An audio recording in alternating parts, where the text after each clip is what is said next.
Сайн байна уу? Манай академиг сонгосон танд баярлалаа. Бүртгүүлэх болон хичээлээ үзэх зааврыг хүргэж байна.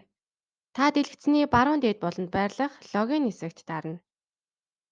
Хэрвээ та бүртгүүлэхгүй бол бүртгүүлээрэй гэсэн товчон дээр дарснаар бүртгэлийн хэсэг гарч ирнэ. Эхний хэсэгт та өөрийнхөө мэйл хаяг, хоёр дахь хэсэгт нууц үгээ оруулаад үйлчилгээний нөхцөлийг уншаад зөвшөөрч байна гэсэн хэсгийг чагтлаад доор байрлах нэм гэсэн хэсэгт өөрийнхөө нэрийг бичээд бүртгүүлэх товчийг дарна. Таны бүртгэл үүссэний дараа дэлгэцний баруун дээд болонд байрлах логин гэсэн хэсэг дээр дарна. Бүртгүүлсэн мэйл хаяг, нууц үгээ оруулж өгөөд нэвтрэх гэсэн хэсгийг дарна.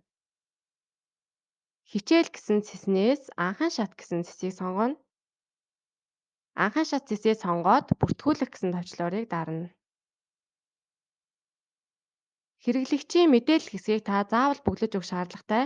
Нэр, овог, утас, мэйл хаяг гэсэн дөрвөн хэсгийг заавал үнэн зөв бөглөөрэй. Хуудасаа доош буулган үргэлжлүүлэх гэсэн товчлуурыг дарна. Энд та өөрийнхөө нийт үнийн дүнг шалгаад үнийн дүнг зөвшөөрсөн бол үргэлжлүүлэх гэсэн товчлуурыг дарна. Гүйлгээний утган дээр өөрийнхөө захиалгын дугаарыг бичээд төлбөрөө шилжүүлснээр таны эрх нээгдэнэ. Та хичээлээ үзэхдээ дэлгэцний баруун дээд болонд байрлах өөрийнхөө нэрэн дээр дараад Settings гэсэн зэс рүү орно. Дэлгэцний зүүн гар талаас Courses гэсэн цэцгийг сонгоод Enrolled Courses гэсэн цэцгийг сонгоод хамгийн сүүлд нь Continue Course гэсэн цэцгийг сонгосноор та анхан шатны хичээлийн самбар руу орно. Хичээлийн самбар руу ороод таны баруун гар талд нийт хичээлийн чинь судалсан хувь нь харагдах болно. Та Continue Course гэсэн хичээлийг дарснаар таны дэлгэцэн дээр бүх хичээлүүд нэрээрээ англигдан гарч ирнэ.